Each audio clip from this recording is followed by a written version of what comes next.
Muito bem, pessoal, muito bom dia. Estamos começando o Desperta TCL hoje, segunda-feira, 25 de setembro, 7 horas da manhã. Tudo bem com vocês por aí? Estamos em viagem, então o programa nesta semana, durante alguns dias da semana será remoto, o que tem uma boa notícia para quem gosta de fazer comentários. Nas nossas caixas de comentários é que eu consigo ler os comentários de vocês, porque estou na frente do computador aqui olhando. Então, antes de mais nada, bem-vindas, bem-vindos, bem-vinda a Helena Marisa Viana Paiva, lá de Porto Alegre, quem mais?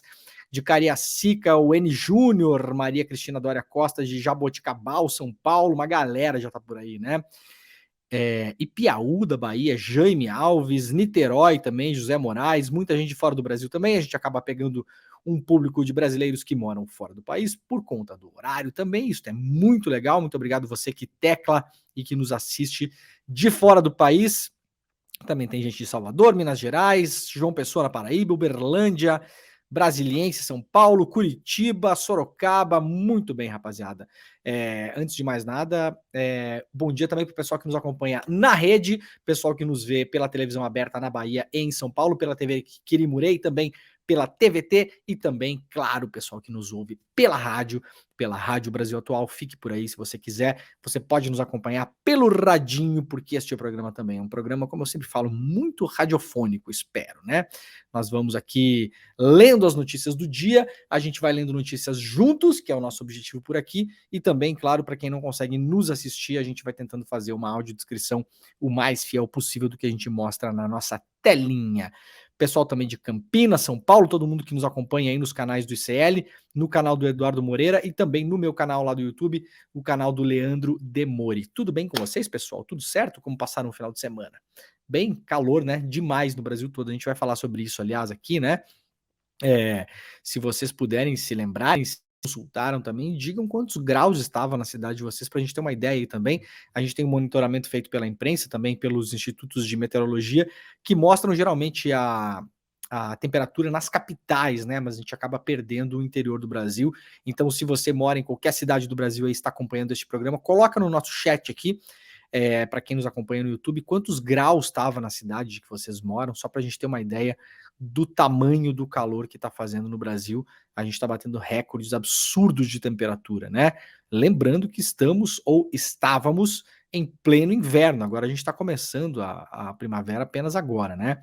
Então esses recordes que rolou aí durante todo o tempo, olha aqui, ó, Márcio Ferri Dutra, Londrina, 39 graus.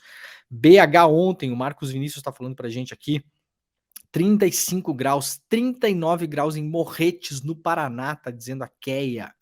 36 graus em Campinas, Ródio Camargo. O comunista monogâmico, eu adoro os nomes de vocês aqui.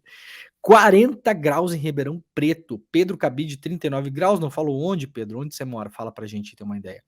BH 37,1 graus, onde eu moro. Carlos Vanderlei Soares, à tarde, né? Jundiaí 37 graus, São Carlos 41 graus, Campinas 38 graus. Gente, a coisa feia, né?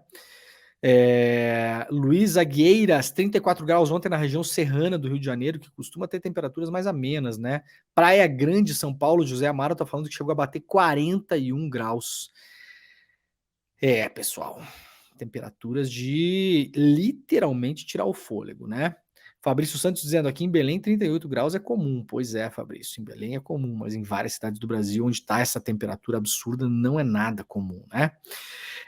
Pessoal, vamos lá, um recado muito rápido antes da gente começar o programa de hoje. No dia 28, portanto, daqui a 3 dias, quarta-feira, né? Hoje é segunda, 25, 26, 27, quinta-feira, né?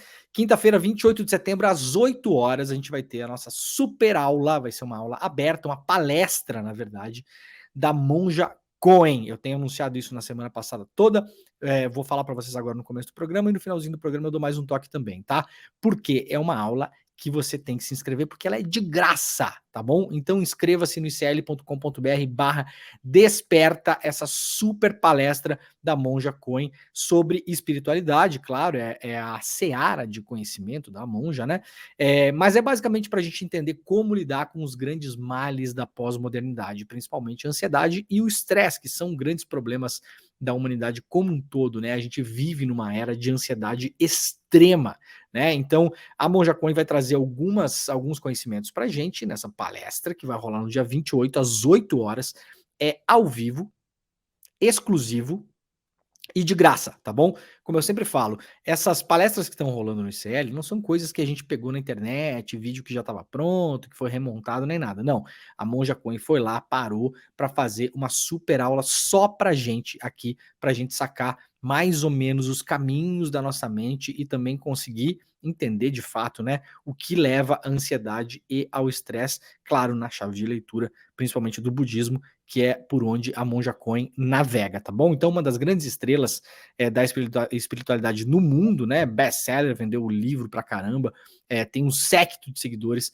vai estar no ICL no dia 28, portanto, essa semana, quinta-feira, às 8 horas da noite, é de graça. O que é que tem que fazer? Inscreva-se, icl.com.br/desperta, icl.com.br/desperta, garanta a sua vaga, garanta a sua inscrição. Tá bom? Vamos lá, nós, bora que bora. Então, ó, primeira coisa, parabéns para os torcedores do São Paulo, né? Campeão de tudo, diz o UOL aqui. São Paulo supera o Flamengo e conquista a Copa do Brasil pela primeira vez, um título que faltava ao clube, a taça que faltava não falta mais, em um Morumbi lotado, o São Paulo segurou o Flamengo, empatou por 1-1 e por ter vencido o duelo de ida, que foi 1-0, né? Lá em Flamengo, como dizem meus amigos, né? Lá na casa do Flamengo, lá no Maracanã, ficou com o troféu para completar a sua coleção de conquistas. Pois é, faltava esse título para o São Paulo, né? Eu até, quando rolou a final, eu até me espantei que o São Paulo não tivesse a Copa do Brasil, né? Então, parabéns para a torcida do São Paulo. Lamento muito os flamenguistas, né? Aparentemente, o time do Flamengo, o grande time estelar do Flamengo, está completamente desmontado, né? A começar pelo técnico de vocês, que esse cara, vamos combinar, que é um enganador, né? Esse cara não fez um trabalho bom na vida, a não ser a seleção chilena, que teve a melhor geração do Chile dos últimos 200 anos, né? Que aí acho que até eu treinava o Chile naquela seleção, né? Agora, esse São Paulo, vamos combinar, né, galera? Vocês estão merecendo um treinador melhor aí. E bem-vindo ao São Paulo, né? A galeria de campeões da Copa do Brasil. Eu, como gremista, vou esperar o São Paulo chegar no 5º título, pelo menos no 3º, 4º, para a gente começar a conversar. Mas tudo bem, tá tudo certo, tudo beleza. Agora o São Paulo tem esse título para comemorar também. Então, parabéns para todo mundo que nos acompanha aqui, que acompanhou o jogo, que é torcedor do São Paulo. Vamos lá, então. São Paulo, Rio e Belo Horizonte tem calor recorde do ano, traz o UOL aqui. A cidade de São Paulo registrou recorde de temperaturas do ano e também para o mês de setembro neste domingo. Os termômetros marcaram 36,5 graus às 15 horas da tarde, segundo o IMET, na estação do Mirante de Santana. Claro que a depender da área da cidade onde você se encontra, as temperaturas podem ser maiores ou menores, né? Nós já vimos a nossa audiência aqui, trouxe temperaturas do Brasil inteiro e eu tô achando que 36 graus e meio foi fichinha pela temperatura que algumas pessoas trouxeram aqui, né? Até o momento, essa é a maior temperatura para o mês de setembro desde 1943 na capital paulista. Outras capitais também bateram recorde. A máxima chegou a 37,1 graus em Belo Horizonte e no Rio de Janeiro a máxima chegou ontem a 39,9 graus na estação de medição da Vila Militar. No Paraná, Curitiba também teve a maior temperatura do ano, com 33,1 às 15 horas. A gente já viu aqui que no interior do estado a coisa foi muito pior, né? Pelo que as pessoas estavam falando aqui no nosso chat.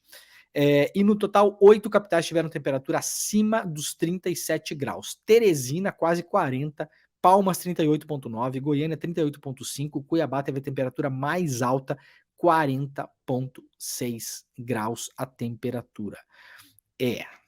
A coisa está esquentando de fato, né, gente? Temperaturas máximas previstas subirão ainda mais em 10 dias nas 27 capitais nesta segunda-feira. Em 10 das 27 capitais, perdão, né? O primeiro dia útil da semana deverá ser marcado pela elevação das temperaturas máximas previstas em 10 das 27 capitais brasileiras hoje, segunda-feira. O que significa que o forte calor não só seguirá, como será ampliado. Frase redundante, né? Tem duas frases dizendo a mesma coisa, né, no parágrafo. Além disso, 12 capitais terão temperaturas de 35 graus ou mais, repetindo o cenário de forte impacto climático que atinge parte do Brasil já verificado neste domingo pelo INMET e que lotou praias e fez paulistanos disputarem sombras em parques para fugir do calor. Eu particularmente acho esse tipo de cobertura aqui o legítimo desserviço em relação ao aquecimento global, né? Em relação à emergência climática, né? Porque você associa a alta temperatura sempre é associada, né? Não ter chuva e ter calor sempre é associada a temperaturas boas, né? Então, quando a gente fala vai ter clima bom é por sinal que vai fazer sol, né? Aliás, nunca entendi isso também, porque tem gente que, como eu, adora chuva, então para mim clima bom é quando chove, né? Então, mas tudo bem. A gente colocou uma tag no clima aí dizendo que quando chove é ruim, quando tem sol é bom. Tudo bem, beleza, não vamos polemizar. Agora sim, diante da emergência climática, do que a gente está vivendo, as temperaturas aumentando, os cientistas alertando que isso não tem cara de ser sazonal, não é só uma questão do El Niño, não é uma questão de temporada. Claro, no ano que vem pode não ser tão quente quanto este ano, mas pode ser mais quente do que 10 anos atrás. Essa é a grande questão. As temperaturas estão em constante aumento, mesmo que eventualmente haja anos mais quentes do que outros. Você atrelar isso às pessoas indo à praia desinforma as pessoas em relação ao que está acontecendo de fato. E a gente vê isso na imprensa ainda, eu vi na televisão esse final de semana também, repórter fazendo passagem na praia, as pessoas tomando coco, brincando com um cachorro. Eu acho realmente que a imprensa brasileira, no geral, ainda não entendeu o que é que está acontecendo, e isso é muito ruim em termos de informação para o público, né?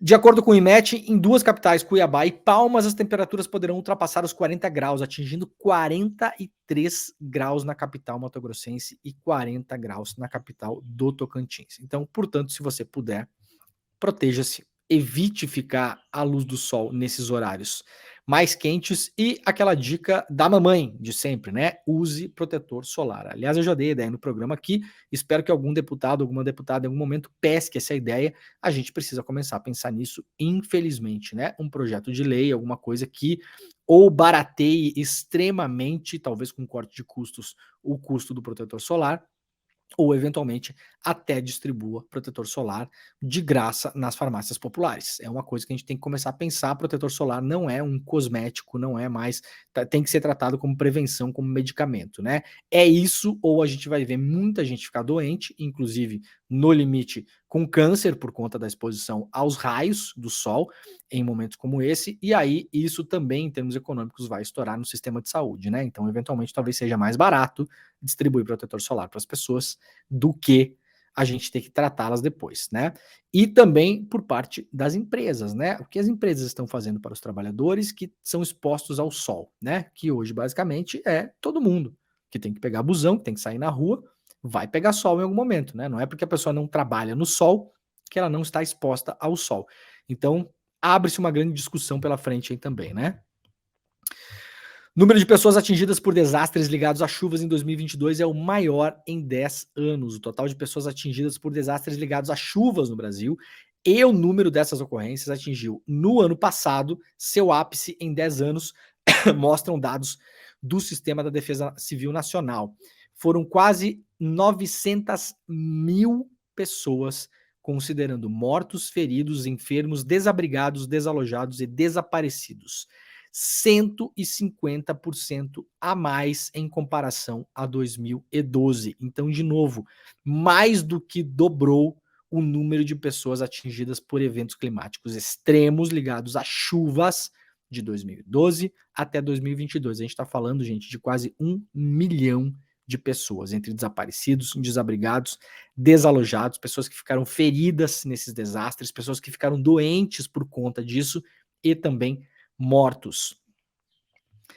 Essas pessoas foram afetadas por 2.576 registros de chuvas intensas, enxurradas, alagamentos, inundações, movimentos de massa como deslizes de terra, um aumento de 402% em relação a 2012. É como eu falei antes, a gente está vivendo um ano de El Niño, é um evento climático que não acontece toda hora, né? Então a gente pensa, não, então ano que vem vai normalizar. Esse estudo, esse levantamento da Defesa Civil mostra o que aconteceu no Brasil nos últimos 10 anos, né? Então, na comparação entre 2012 e 2022, teve um aumento dos eventos de chuva intensa, com enxurrada, alagamento, inundação e deslizamento de terra de 400%, 4 vezes mais o que atingiu 150% a mais de pessoas do que em 2012.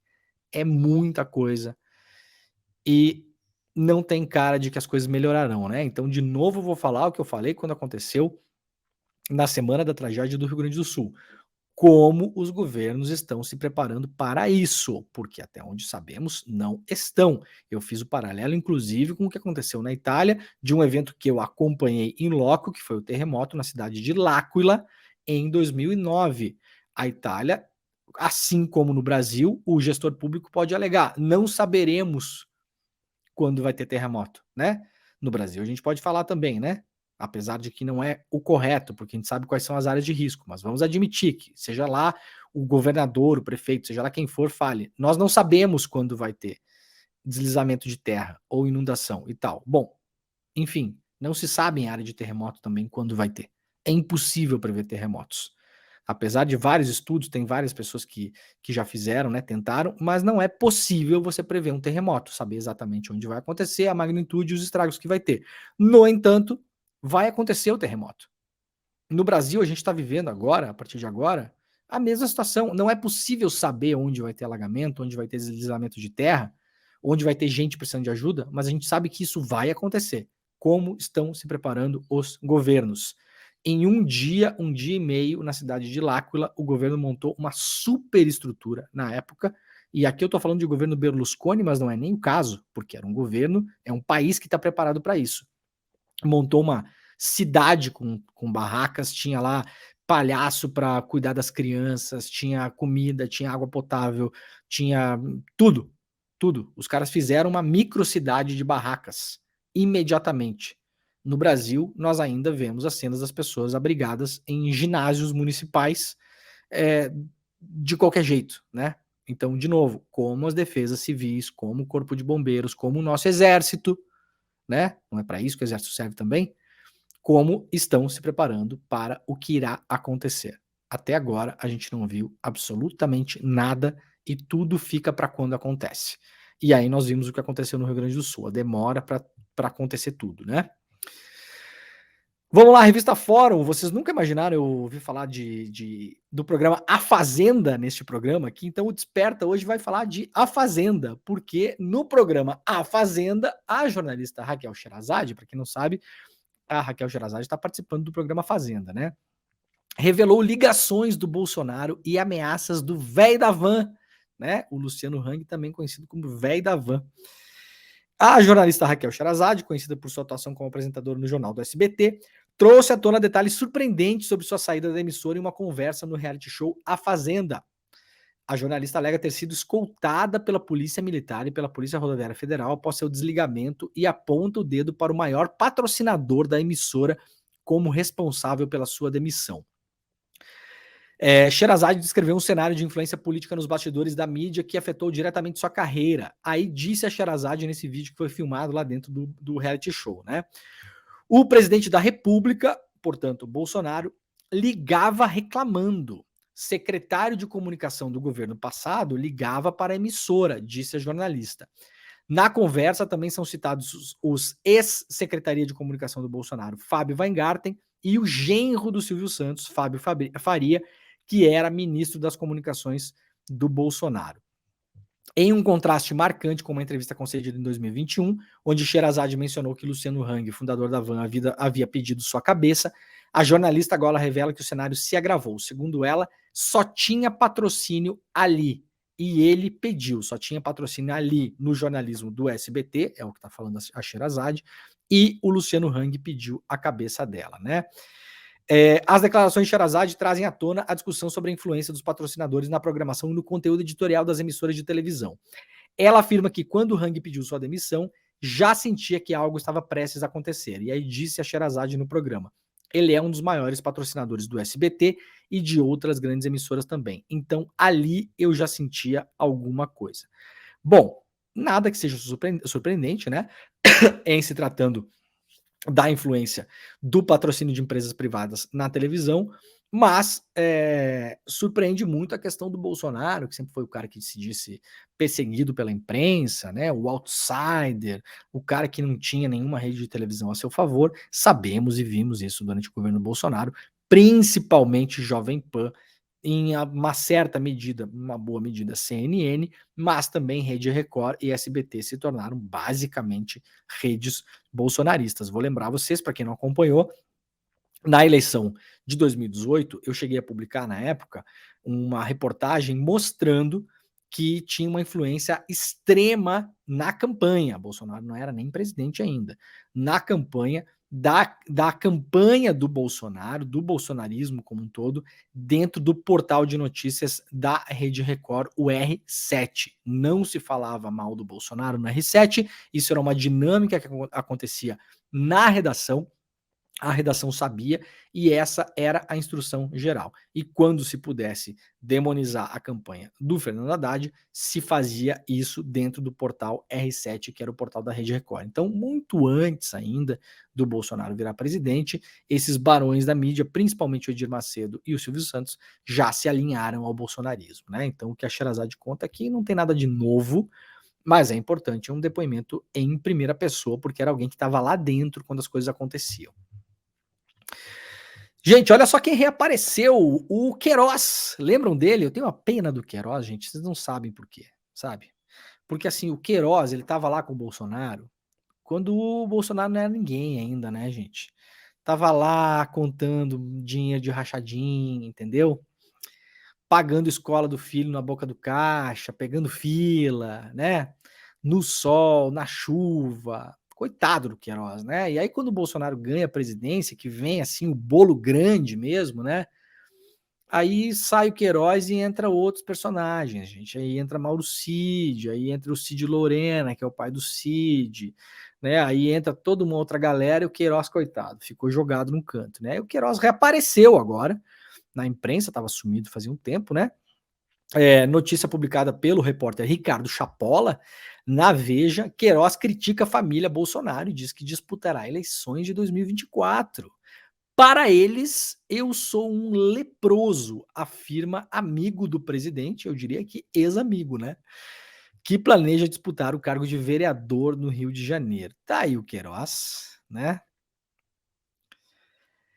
Amigo de Bolsonaro, o PM reformado Fabrício Queiroz afirmou que pretende disputar o cargo de vereador da cidade do Rio de Janeiro nas próximas eleições, 2024. Em entrevista à Veja, Queiroz, que foi investigado no caso das rachadinhas do gabinete do Flávio Bolsonaro, disse que não conta com o apoio do clã no ano que vem e criticou a postura da família com os antigos aliados. Os Bolsonaros são do tipo que valorizam aqueles que os traem, afirmou o militar sem citar nomes. Sem citar nomes, os Bolsonaro. Bolsonaro não me ajudou em nada na minha campanha a deputado estadual de 2022. Nem na urna em que ele vota eu tive voto. Se ele sinalizasse favoravelmente a minha candidatura, hoje eu seria deputado, lamentou, ao lembrar que, mesmo assim, fez campanha para Bolsonaro em 2022 na disputa contra o Lula, claro, né? Queiroz ainda usou a figura do petista para destacar a atitude do rival de Bolsonaro em relação aos seus aliados. Lula, assim que ganhou a eleição, foi para a Avenida Paulista em seu primeiro discurso. Do seu lado estavam José Guimarães, Lindbergh Farias e vários outros acusados por crimes. Vamos colocar aqui que isso aqui, acusados por crimes, é um momento lavajatista da humanidade, né? De fato, essas pessoas não foram condenadas por absolutamente nada. Durante a Lava Jato, gente, acho que até a Madre Teresa de Calcutá foi, como se falava na imprensa na época, né? Aparece na Lava Jato. Lembram disso? Virou sentença condenatória na imprensa, né? Fulano aparece na Lava Jato. O que é aparecer na Lava Jato, né? Absolutamente nada, né? Que por que eu tô falando isso? Porque o Queiroz tá querendo se comparar ao José Guimarães e ao Lindbergh Farias. Ô Queiroz, tu era o tesoureiro da rachadinha, meu filho, né? Tá bom? Tá bom? O Bolsonaro não foi bobo nem nada em se afastar de você, essa é a verdade. Para a família Bolsonaro, diz o Queiroz, eu sou um leproso. No ano passado, o ex-assessor de Flávio Bolsonaro, na Assembleia do Rio, concorreu a uma vaga pelo PTB, partido do Roberto Jefferson, mas sem sucesso. Fez 6.700 votos até. Boa parte deles, cerca de 5 mil, segundo Queiroz, na capital. Por conta disso, decidiu tentar a candidatura de vereador em 2024. 6.700 votos fez o Queiroz. Ó, com essa votação aqui é capaz de virar vereador, hein? Atentem. Ele explicou que quer aproveitar o seu capital político e disse que ainda não decidiu por qual legenda vai lançar a candidatura. Sua única certeza é que será um partido de direita que lhe dê mais estrutura e mais chances de vencer. Alguns já me procuraram, mas ainda estou vendo com a minha equipe. Ai, Brasil. Queiroz tem uma equipe, gente. Ah, você aí, ó, empreendedor do Uber. Você tem uma equipe? Não tem uma equipe, né? O Queiroz tem uma equipe. Tá bom? Só para avisar. Ai, ai, ai. Segundou geral, né?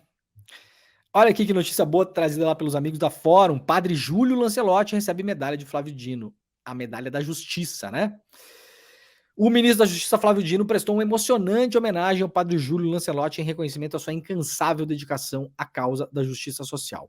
O momento solene ocorreu neste domingo, quando o ministro entregou a medalha da Justiça, outorgada ao padre Júlio Lancelotti, por decreto do presidente Luiz Inácio Lula da Silva. O padre Júlio Lancelotti, conhecido por seu trabalho junto aos moradores de situação de rua em São Paulo, tem sido uma voz ativa na luta contra a discriminação, a violência e a exclusão social.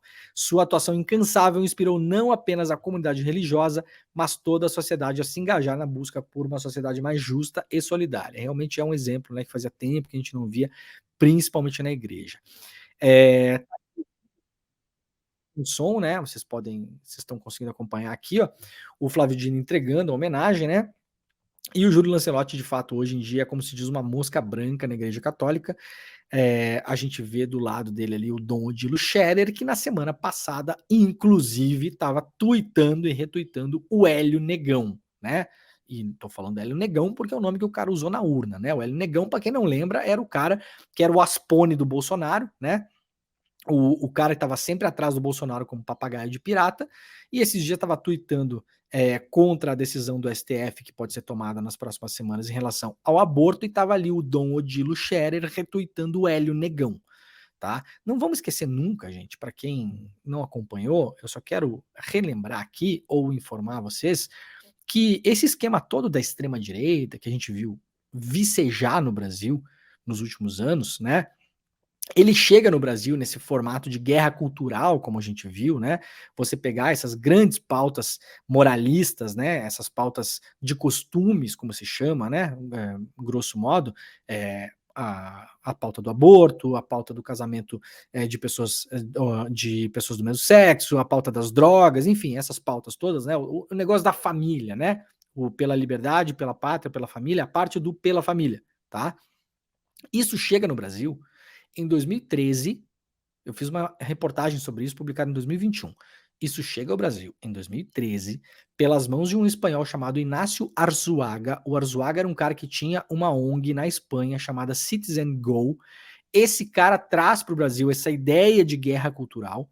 Ele vem para o Brasil treinar pessoas que seriam depois pessoas proeminentes no bolsonarismo. Por exemplo, o Alan dos Santos, que era o cara que depois montou o site Terça Livre, hoje está foragido nos Estados Unidos, né? Isso chega no Brasil em 2013, tá? Então isso, a gente está falando de uma fase anterior ao Bolsonaro, candidato à presidência da República, né? E isso chega pela Igreja Católica. A gente fala muito dos evangélicos, porque o bolsonarismo, porque a Michele, porque a Damares. Gente, essa semente do mal da extrema-direita, como ela se estruturou no Brasil, é claro que tem várias vertentes e isso chega de vários modos, né? Foi a tempestade perfeita, no fim das contas. Mas ela chega no Brasil, de fato, essa guerra cultural e a maneira como essas pessoas se organizariam depois, coletando o nome de pessoas, coletando e-mails, também para se financiar, o esquema para se financiar todo. Isso chega através de uma ligação dessa ONG espanhola, Citizen Go, com a Igreja Católica. Então a gente não pode esquecer disso, tá bom? Padre Paulo Ricardo, essa gente toda aí, quem não conhece o Padre Paulo Ricardo, sugiro se informar. É um cara enorme nas redes sociais, tem um séquito gigantesco e é um padre da Igreja Católica de extrema direita.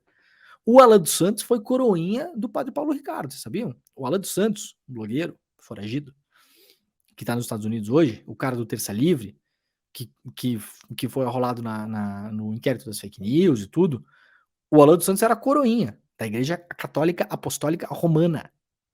tá? E foi treinado por esse cara da Citizen Go. Então, pra gente nunca esquecer e não se enganar achando que o padre Júlio Lancelotti tá mudando as coisas dentro da igreja, tá? A igreja, a gente sabe para que lado ela vai correr sempre, né?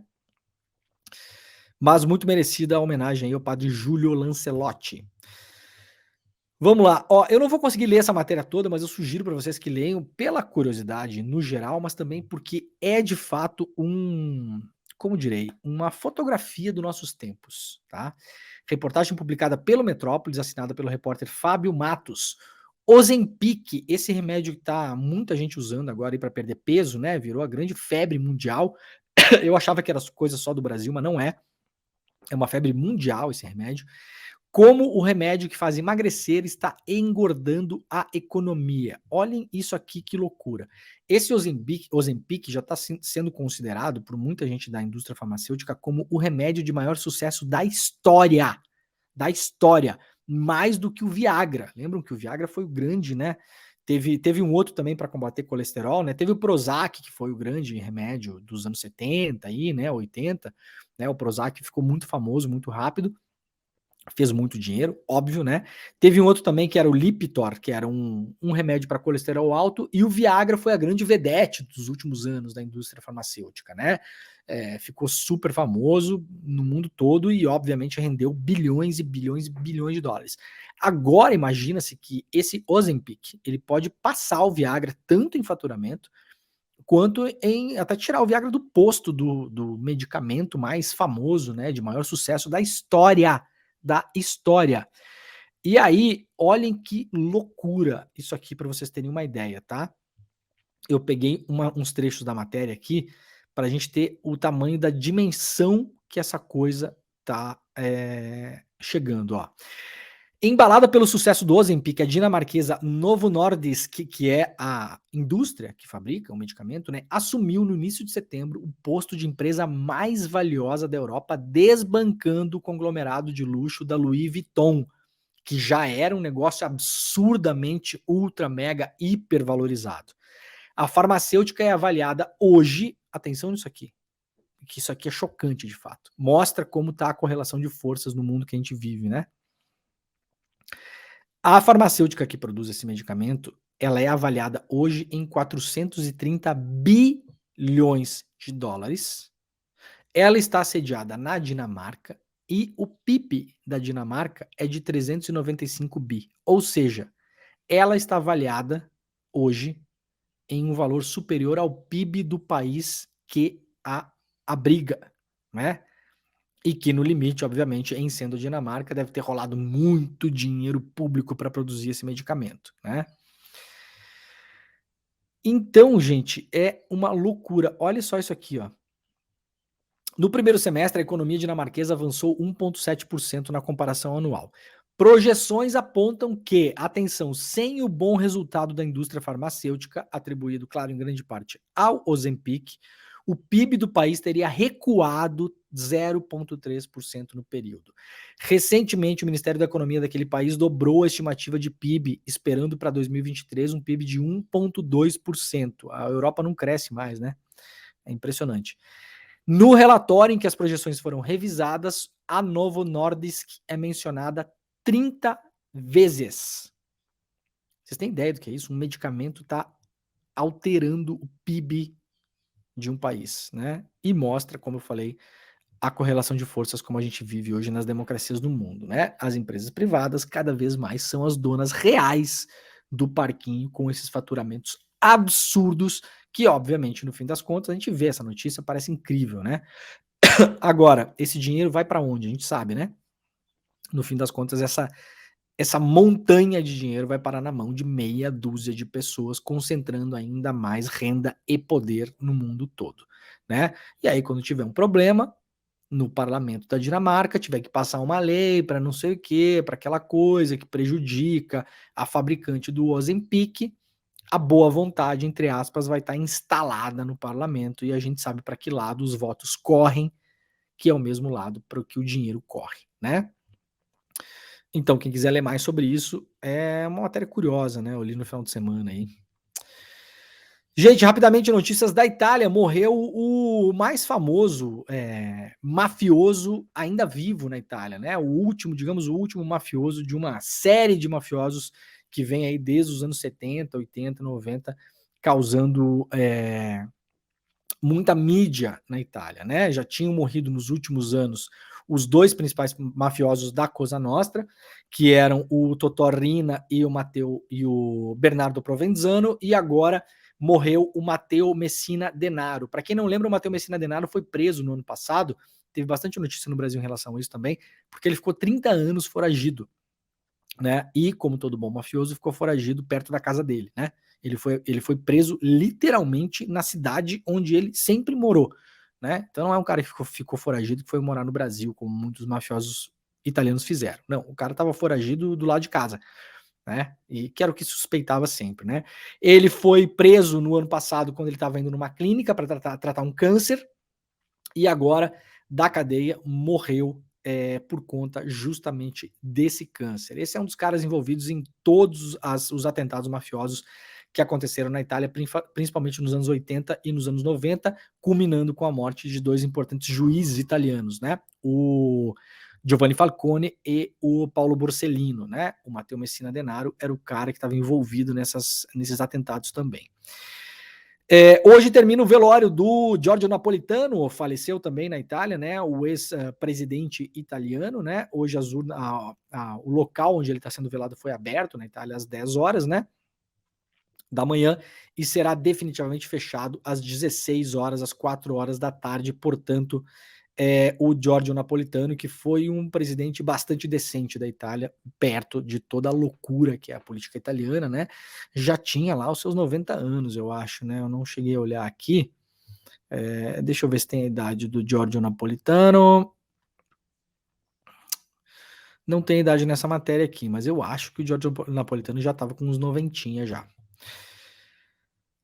Comando Vermelho se une à maior milícia do Rio de Janeiro e amplia a área de domínio, diz investigação. Aquela história de que havia guerra entre milícia e tráfico no Rio de Janeiro, cada vez mais as linhas se cruzam e, ao invés de guerra, está acontecendo de fato uma união, né?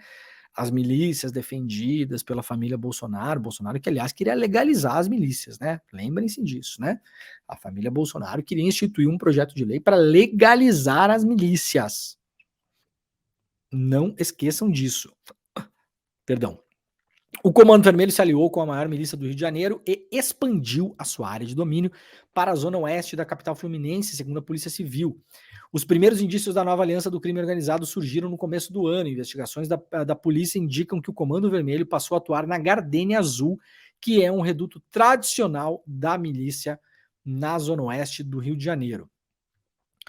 Há uma semana, um homem foi flagrado enquanto escrevia recados em uma pedra no Recreio dos Bandeirantes, também na Zona Oeste. A mensagem indicava a presença da facção do Comando Vermelho em outra região tradicional de milícia. Aqui está a foto, né? Uma pedra no rio, você vê, o bicho vai pegar, atenção morador.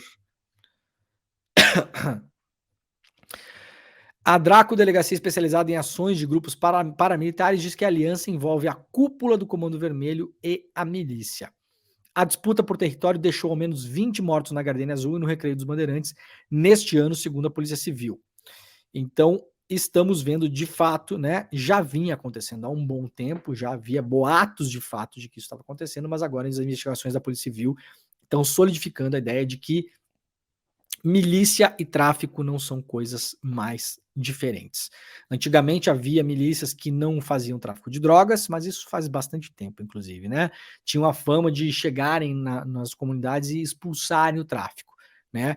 E aí, claro, instalavam ali um outro sistema, né? Que era o sistema miliciano, que é um sistema muito baseado, aliás, na máfia, da qual o senhor Matteo Messina Denaro, italiano, fazia parte, né? A Cosa Nostra, né? Você faz uma cobertura total do local e depois você começa a cobrar extorsão de todos, absolutamente todos os serviços que rodam na praça, né? Então vai comprar gás em tal lugar, só vai comprar isso em tal lugar, cada comerciante tem que pagar tantos por cento do faturamento por mês para a milícia, e aí a milícia tinha essa fama para ser mais aceita nas comunidades que não fazia tráfico de drogas. Isso aí caiu por terra já faz um bom tempo, na verdade, que várias milícias ou fazem tráfico de drogas diretamente, ou em alguns casos até alugam bocas para o tradicional tráfico, né? Então não se mete diretamente, mas fala, ó, faz aí e passa uma grana para mim.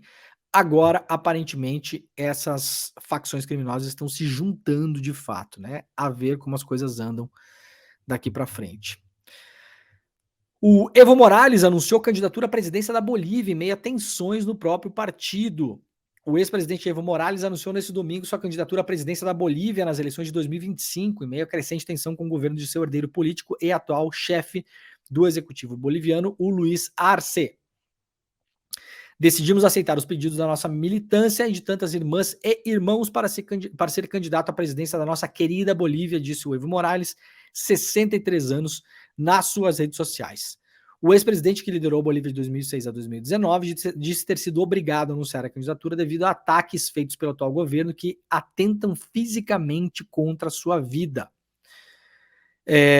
O Morales, vamos lembrar, foi tirado do poder num golpe na Bolívia, né? Um golpe, aliás, que teve participação, quem poderia imaginar, né? Eu dou uma chance para vocês adivinharem no chat. Teve participação de qual país, gente? Qual país? Né? E isso não é papo de maluco, nem teoria da conspiração, porque os próprios Estados Unidos admitiram, né? Os Estados Unidos foram lá e ajudaram a sacar o Evo Morales, né? Para variar um pouquinho. Acho que os Estados Unidos estavam com saudade de fazer um golpe na América Latina, né? E aí foram lá uns anos atrás, né? Se eu não me engano, foi 2020, né? E tiraram o Evo Morales da presidência. Agora o Evo anuncia a candidatura. Veremos se vai voltar à presidência. Seria uma história com alguma similaridade com a história do Lula também, né? Dentro de cada um, dentro das suas particularidades, né? Muito bem, general Augusto Heleno confirma depoimento à CPI do 8 de janeiro. O ex-chefe do Gabinete de Segurança Institucional do governo Bolsonaro, o general da reserva Augusto Heleno, confirmou neste domingo que comparecerá à CPI do 8 de janeiro. O depoimento está marcado, portanto, para amanhã, terça-feira. Lembrando que o ICL transmite a CPIs, tá bom? Então amanhã é imperdível Augusto Heleno na CPI dos atos golpistas. Ao Jornal Estado de São Paulo, o militar disse que marcará presença, mas se recusou a dar detalhes sobre o que espera do depoimento ou sobre acusações que pesam sobre o governo anterior. Estou convocado para comparecer à CPI na terça-feira. Antes disso, não tenho que falar nada, disse o Heleno ao Estadão. Como mostrou a coluna do Estadão, Heleno ativou o modo não sei de nada sobre a delação de Mauro Cid. O general da reserva tem dito a interlocutores que não pretende se manifestar sobre supostas informações de que ele seria citado na colaboração premiada do Cid, acertada pelo ex-ajudante de ordens do Bolsonaro com a Polícia Federal. Ele também tem declarado a ex-assessores que não tem informações sobre as atividades de Cid, sobre cartões de vacina ou planos golpistas, como que teria sido revelado por Cid em sua delação. Heleno já foi ouvido na CPI dos atos antidemocráticos da Câmara Legislativa do DF e manteve-se fiel ao Bolsonaro. Falou um monte de groselha o Heleno lá, né, para variar um pouquinho. Como diz o Guilherme Amado, né, nosso querido Guilherme Amado, sempre que fala do general Heleno, a única coisa que se sabe sobre o general Heleno, que não é novidade em relação ao general Heleno, é que ele vai mentir, né? Quem fala isso é o Guilherme Amado. A gente sabe pouca coisa sobre o Heleno. Agora, uma coisa a gente tem certeza, o Heleno não tem problema com mentira. Ele já mentiu várias vezes, mente na cara dura, assim, não tem problema nenhum em inventar uma história, em contar uma mentira. Disse o Heleno lá, né, na CPI do DF, que se ele tivesse sido o articulador do golpe, ele diria. Que maravilha, né? Não, veja bem, se eu tivesse articulado o golpe, eu falava pra vocês, porra. Porra, o Heleno é carioca, né? Fala, porra. Eu acho que o tratamento que estão dando a essa palavra golpe não é adequado, diz o Heleno. Um golpe, para ter sucesso, precisa ter líderes. Um líder principal não é uma atitude simples. E o Bolsonaro era o quê? O Heleno era animador de torcida? O que era? O Bolsonaro era cheerleader. O Bolsonaro não era o líder, era cheerleader, né? Esse termo golpe está sendo empregado com extrema vulgaridade, diz o Heleno. Uma manifestação, uma demonstração de insatisfação não pode caracterizar um golpe, né? Então, é mais ou menos isso que a gente espera do Heleno amanhã. Vamos ver como é que a coisa vai andar, né? De todo modo, tem parlamentares muito bons na CPI, vamos ver se vão conseguir pegar o Heleno em alguma coisa que sirva para alguma coisa, né? Ai, ai. Olha, essa semana toma posse o ministro Barroso, né? No tribunal, no Superior Tribunal Federal. O ministro Luiz Roberto Barroso toma posse nessa quinta-feira como novo presidente do Supremo Tribunal Federal. Em agosto desse ano, Barroso foi eleito para o cargo para um mandato de 2 anos, assumirá a vice-presidência o Edson Fachin. O Barroso vai suceder a Rosa Weber, que esteve no cargo desde 12 de setembro do ano passado. Com a aposentadoria compulsória, a ministra deixou o posto e a cadeira na corte. Deixa, né? A sucessão no comando do STF segue a ordem de antiguidade, de forma que o vice-presidente é o provável sucessor. Então, depois do Barroso, possivelmente será o Fachin. Barroso tem 65 anos e assumiu a vaga do STF em 2013, indicado pela Dilma. Então, quinta-feira vai ter a cerimônia aí, né? Com toda a pompa e circunstância que sempre cerca o STF. Olha, julgamento importante, o STF julga invasão domiciliar por PMs por apreender 247 gramas de maconha. Isso aqui parece uma coisa corriqueira, mas não é, tá, gente? Porque esse resultado pode servir de precedente para outras decisões sobre o tema no país. O STF julga um habeas corpus que questiona a legalidade de uma incursão policial em uma casa para apreender 247 gramas de maconha. A ação ocorreu em 2018 em São Paulo, sem mandato judicial. Não foi no Jardim, vocês podem imaginar, né? Apesar de não ter repercussão geral, o resultado pode servir de precedente para outras decisões sobre o assunto no país. O recurso está sendo analisado pelo plenário virtual do Supremo e já soma 4 votos contrários e 3 favoráveis. Na sexta-feira, o Gilmar Mendes pediu vista, ou seja, mais tempo para analisar a situação. De acordo com os autos, os policiais faziam um patrulhamento na capital paulista quando um homem correu em direção à sua casa.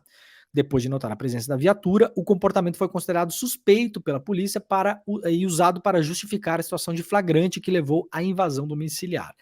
Ao entrar o quarto do suspeito, os policiais encontraram, portanto, 247 gramas de maconha e o acusaram de tráfico de drogas. Agora, o STF vai julgar esse caso. A grande questão é o seguinte, a polícia pode fazer isso? Pode entrar na casa de alguém porque a pessoa correu quando viu uma viatura? Vejam que absurdo que é isso, né? Porque nesse caso aqui, atenção, nesse caso, a polícia encontrou 247 gramas de maconha. Agora, a polícia brasileira entra na casa de pessoas sem autorização judicial todos os dias e não encontra nada. Então, qual que é o ponto aqui? Você que tá aí, você acha que é ok? Você imagina a sua casa, tá bom? Se ficar muito distante, você imaginar uma periferia de São Paulo, imagina a sua casa. Imagina que você um dia vê uma viatura da polícia passando na frente da sua casa. E por qualquer motivo que seja, você sai correndo para dentro de casa. Porque começou a chover, porque a sua mãe ligou, porque alguém avisou que você ganhou na Mega Sena, qualquer motivo. Fulano, corre para casa que você ganhou na Mega Sena. Você sai correndo. Você acha justo a polícia olhar aquela cena e decidir entrar na sua casa? Veja bem, você não estava armado, você não estava correndo atrás de ninguém, você não tinha roubado um celular, não tinha feito nada. E mesmo nessas situações, há controvérsias, né? Agora, é corriqueiro. A gente vê toda hora. A gente viu no Guarujá, na chacina que aconteceu em São Paulo. A polícia entra na casa das pessoas. Porque sim. Porque acha que pode. E quando chega na frente do delegado, fala, não, nós entramos por fundamentada suspeita, porque por isso, por aquilo.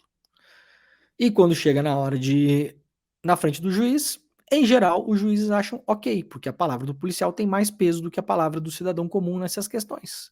Isso é uma outra questão, aliás, né?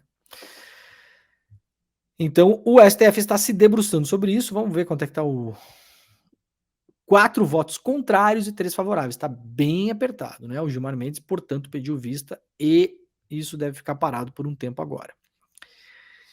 Vamos lá, notícia do jornal o Globo. Atos da extrema-direita explodiram e ficaram mais violentos no pós-eleições, mostra levantamento. O Brasil registrou mais manifestações de extrema-direita nos 2 meses após a eleição do presidente Lula do que nos 4 anos anteriores. Por que será, né, que as pessoas saíram enlouquecidas depois que o Bolsonaro perdeu a eleição?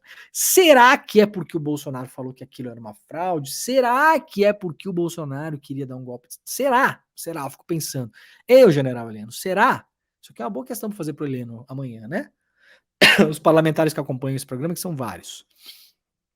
Olha aqui, general Heleno. Por que o senhor acha que teve mais manifestações de extrema-direita, inclusive com violência, em 2 meses depois que o Bolsonaro perdeu a eleição? Bolsonaro e Braga Neto, aliás, encontrei Braga Neto no aeroporto de Brasília ontem, né? O general Braga Neto aparentemente anda tendo agendas em Brasília ainda, né? Será que o Braga Neto veio fazer coach do Heleno? Eu pensei nisso agora, né? O Braga Neto veio fazer coach do Heleno para o Heleno ir para a CPI amanhã. Por que, general Heleno, teve mais manifestações, inclusive violentas, da extrema-direita em 2 meses do que em 4 anos antes da eleição? Uma boa pergunta, né? O crescimento acompanhou o recrudescimento da violência dos atos, que culminou no 8 de janeiro, quando golpistas invadiram e vandalizaram prédios dos 3 poderes em Brasília. O Jornal Globo, recrudescimento, ninguém sabe o que é essa palavra, tá? Dá uma facilitada para as pessoas aí, né? O ser humano precisa trabalhar, o ser humano precisa, né, se divertir, não dá para ficar sabendo o que é recrudescimento. Né? É bom aprender palavras novas, né? Mas essa aí tá desnecessária. Pesquisa da cientista política Lilian Sendretti, do Centro Brasileiro de Análise e Planejamento, SEBRAP, mostra que foram registrados 1.666 manifestações entre novembro de 2022 até o 8 de janeiro. De novo, desde o momento em que o Bolsonaro perdeu a eleição até a tentativa de golpe do 8 de janeiro, teve 1.666 manifestações de extrema-direita no Brasil. Várias delas nós sabemos: gesto nazista, quebradeira, tentativa de invasão da Polícia Federal em Brasília, várias nós conhecemos, né? Entre 2018 e 2021 foram 1.548 ao todo. Ou seja, teve mais em 2 meses, menos de 2 meses, né? Do que em 4 anos. O número pós-eleições foi puxado pelo fechamento de estradas pelo Brasil, que começou logo após a divulgação do resultado do segundo turno. Foram 1.493 bloqueios. O levantamento estuda manifestações identificadas como de extrema-direita realizadas em todo o país entre o começo de 2018 e 8 de janeiro.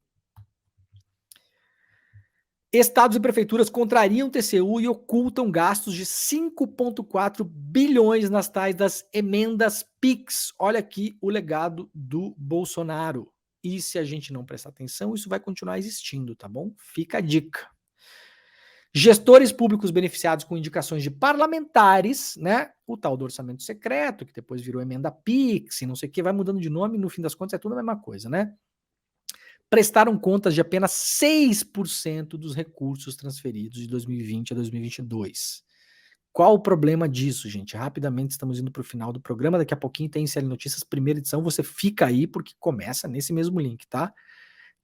A gente não sabia durante o orçamento secreto quem eram os parlamentares que mandavam dinheiro para onde, não sabia, tinha que ir lá pesquisar no Diário Oficial da União depois que o dinheiro já tinha chegado. Então a gente não sabia. O dinheiro que os parlamentares mandavam durante o orçamento secreto não era deles, era dos ministérios, por isso o nome era orçamento secreto.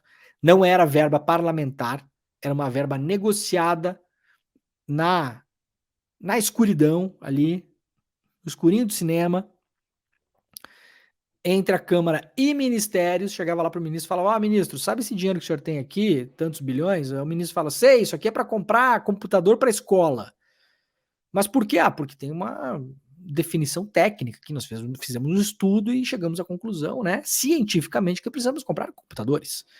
Aí o parlamentar falava: nananina, isso aqui vai para município tal, tal e tal e tal, lá nas Alagoas, do Arthur Lira, e a gente vai usar para construir um ginásio.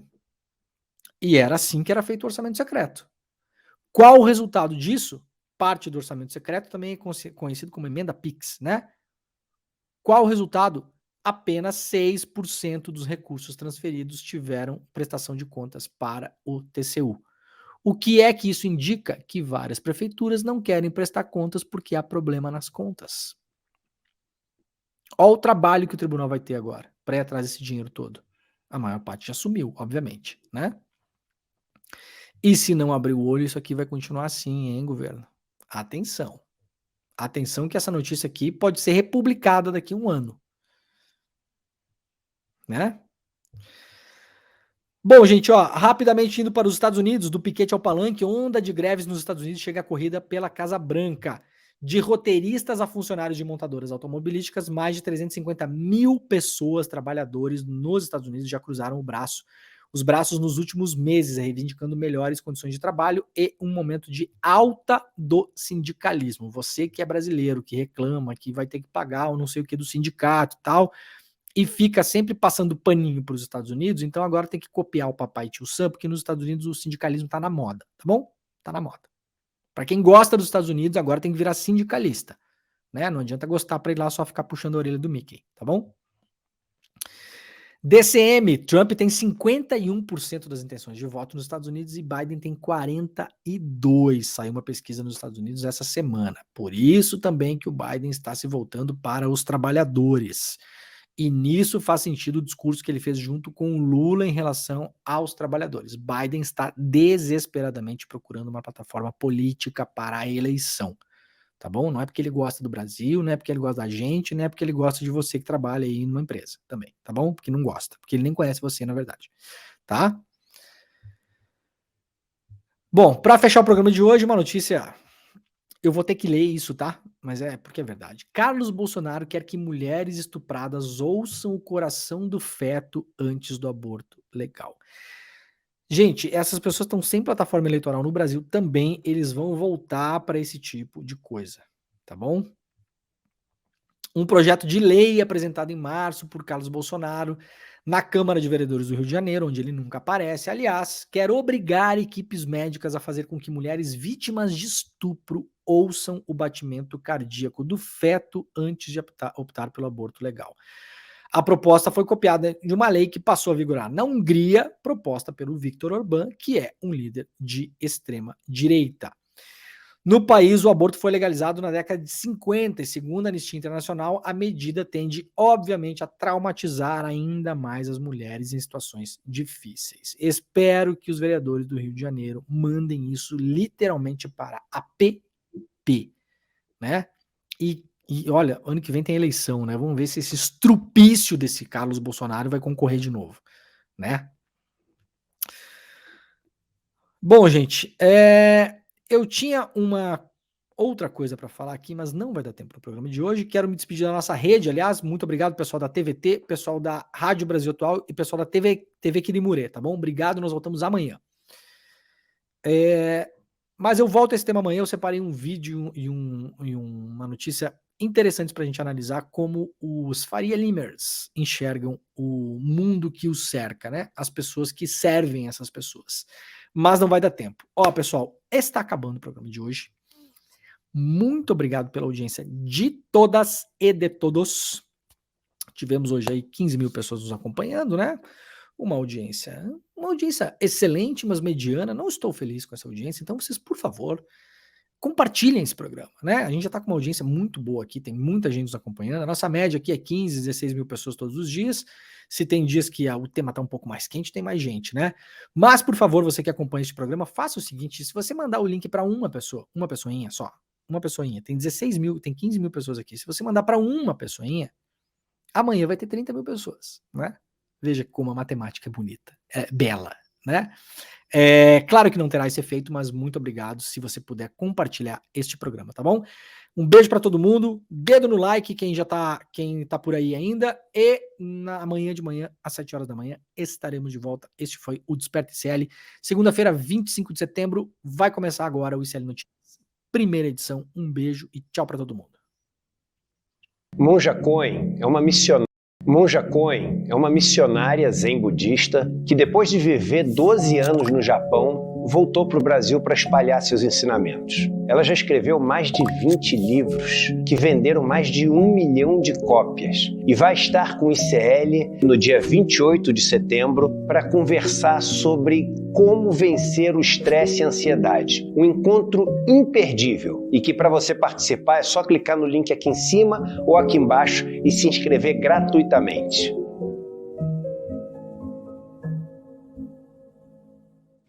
Oi, gente, tudo bem com vocês? A gente veio hoje contar um pouquinho sobre o curso de Saúde Mental e Cuidado que o Instituto Conhecimento Liberta está oferecendo. O curso é comigo, Bia. E comigo, Renan. Nós somos psicólogos, professores, trabalhamos com formação e com cuidado em saúde mental e a gente quer propor para vocês uma discussão bastante crítica e necessária sobre o campo da saúde mental. Nesse curso da gente, que faz parte dos mais de 200 cursos do Instituto Conhecimento Liberta, a gente vai pensar sobre as questões da saúde mental, para além da loucura, para além do adoecimento, para além da psicopatologia, pensando questões como direitos humanos, gênero, raça, classe, sexualidade. Então, venham juntos e juntas discutir com a gente.